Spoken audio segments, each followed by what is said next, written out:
నిర్మల్ జిల్లాలో అక్రమ ఇసుక రవాణాపై ఫారెస్ట్ అధికారులు కఠిన చర్యలు చేపట్టారు. కడప మండలంలోని లచ్చన్ ఎల్లాపూర్ గ్రామ సమీపంలో అక్రమంగా ఇసుక తరలిస్తున్న లారీని అధికారులు పట్టుకుని సీజ్ చేశారు. చిన్న బెల్లాల్ గోదావరి ప్రాంతం నుంచి ఇసుక లోడ్ చేసి నిర్మల్ వైపు వెళ్తున్న లారీని తనిఖీ చేయగా అక్రమ రవాణా వెలుగులోకి వచ్చినట్టు తెలిపారు. అనంతరం వాహనాన్ని స్వాధీనం చేసుకుని ఖానాపూర్ ఫారెస్ట్ డిపోకి తరలించారు. ఇక అక్రమ ఇసుక రవాణాపై కఠిన చర్యలు కొనసాగుతాయని అధికారులు స్పష్టం చేశారు.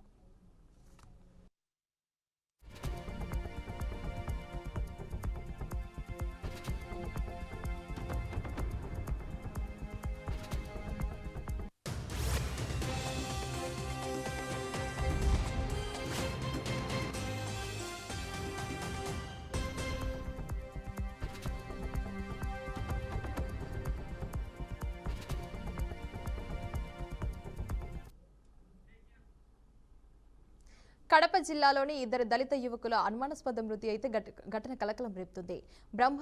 బ్రహ్మంగారి మఠం మండలంలో జరిగిన ఈ ఘటన ప్రమాదవశాత్తు కాదని ఇది పూర్వ ప్రణాళికలతో చేసిన హత్యేనని ఎంఆర్పీఎస్ నాయకుడు మందకృష్ణ ఆరోపించారు.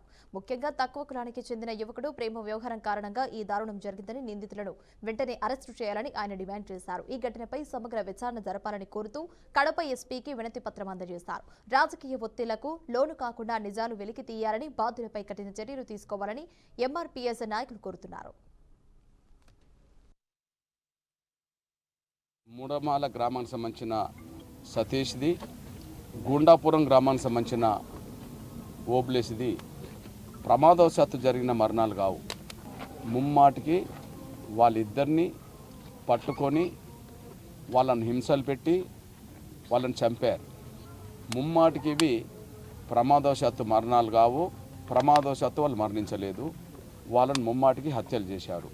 హత్యలు చేసి అవి ప్రమాదవశాత్తు మరణాలుగా చిత్రీకరించడానికి వాళ్ళిరువురి డెడ్ బాడీలని 3 కిలోమీటర్ల పరిధిలో ఒక్కొక్కరి డెడ్ బాడీని చిన్న కాలువలో పడేశారు.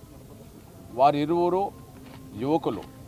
వాళ్ళ డెడ్ బాడీ దొరికిన కాలువ ప్రాంతం చూస్తే, నేను ప్రత్యక్షంగా వెళ్ళిన ప్రాంతం చూస్తే, ఇరువురి డెడ్ బాడీలు దొరికిన కాడ కేవలం మోకాల్లోతు మాత్రమే నీళ్లున్నాయి. మోకాల్లోతు నీళ్ళలో 20-25 సంవత్సరాల వయసు గల యువకులు ప్రమాదవశాత్తు చనిపోవడానికి, నీళ్ళలో మునిగి చనిపోవడానికి ఈ దేశంలో కాదు, ప్రపంచంలో ఎక్కడ కూడా సాధ్యం పడదు. అది ముమ్మాటికి హత్యలు చేసి వాళ్ళను చెరో చోట వాళ్ళ డెడ్ బాడీలను పడేసిండు అనడానికి స్పష్టమైన ఆధారం. అదే సమయంలో మొట్టమొదటి డెడ్ బాడీ ఓబులేసిది దొరికింది చిన్నాయపాలెం జౌకుపల్లిలో దొరికింది. రెండో డెడ్ బాడీ తెల్లారి 6 గంటలకు చిన్నపాలెంలో సతీష్ దొరికింది. ఈ సతీష్ డెడ్ బాడీ దొరికిన చోటనే సతీష్ కాలుకు సంబంధించిన ఒక చెప్పు, ఓబ్లేసు కాలుకు సంబంధించిన ఒక చెప్పు, 2 చెప్పులు అక్కడ ఉన్నాయి. సతీష్కు సంబంధించిన 2 చెప్పులు కావవి. ఓబ్లేసు చెప్పు కూడా అక్కడ ఉన్నది. ఓబ్లేసు బక్కపల్స్ అనే వ్యక్తి, ఆయన డెడ్ బాడీ అక్కడనే ఉన్నది. సతీష్కు సంబంధించిన ప్రేమ వ్యవహారమే వీళ్ళను చంపడానికి దారితీసిందేమో. సతీష్ని చంపుతున్న క్రమంలో సాక్షిగా ఉంటే ఈయన కూడా చెప్తాడేమో అని చెప్పి ఆయనను కూడా చంపిండ్రేమో అని చెప్పి మా అనుమానాన్ని ముందు వ్యక్తం చేశాం. మూడమాల గ్రామానికి సంబంధించిన సతీష్ది, గుండాపురం గ్రామానికి సంబంధించిన ఓబ్లేసిది ప్రమాదవశాత్తు జరిగిన మరణాలు కావు. ముమ్మాటికి వాళ్ళిద్దరిని పట్టుకొని వాళ్ళని హింసలు పెట్టి వాళ్ళని చంపారు. ముమ్మాటికి ఇవి ప్రమాదవశాత్తు. కార్పొరేట్ విద్య పేరుతో తల్లిదండ్రుల ముక్కుపిండి మరి వసూలు చేస్తున్న కొన్ని స్కూళ్లు పిల్లల పట్ల కష్టతరంగా వ్యవహరిస్తున్నారని సరిగ్గా ఇలాంటి ఘటన చోటు చేసుకుంది. ఖమ్మం రెసోనెస్ స్కూల్ హాస్టల్ సిబ్బంది విద్యార్థి పట్ల రాక్షసంగా ప్రవర్తించారు. కారణం ఏదైనా సరే చేతులు కర్రలతో తీవ్రంగా దాడి చేశారు. వాళ్ళు కొట్టడం వల్ల వీపుపై వాతలు కూడా తేలాయి. మహబూబాబాద్ జిల్లా ఈదుల పూసవల్లి గ్రామానికి చెందిన విద్యార్థి రీసోనెన్స్ స్కూల్లో అయితే 7వ తరగతి చదువుతున్నాడు. అదే స్కూల్కు చెందిన హాస్టల్లో ఉండి విద్యను అభ్యసిస్తున్నాడు. ఈ క్రమంలో ఏం జరిగిందో ఏమో కానీ ఈ నెల 12వ తేదీ రాత్రి వార్డెన్లు రాకేష్, కిరణ్, శివలు విద్యార్థిని వేరే గదికి తీసుకువెళ్లారు. విచక్షణారహితంగా కొట్టారు.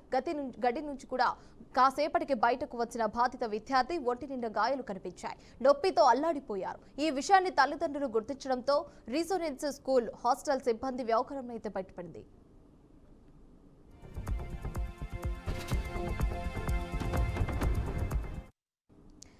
ఇక ఈ విషయం బయటకు రావడంతో తల్లిదండ్రులు వారి బంధువులు స్కూల్ ఎదుట ధర్నాకు దిగారు.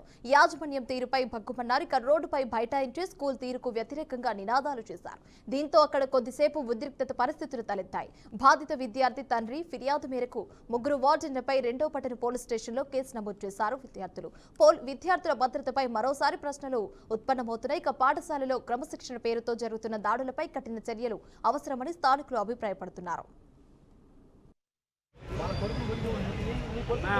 ఇక్కడ నువ్వు నేను చెప్పేది ఒక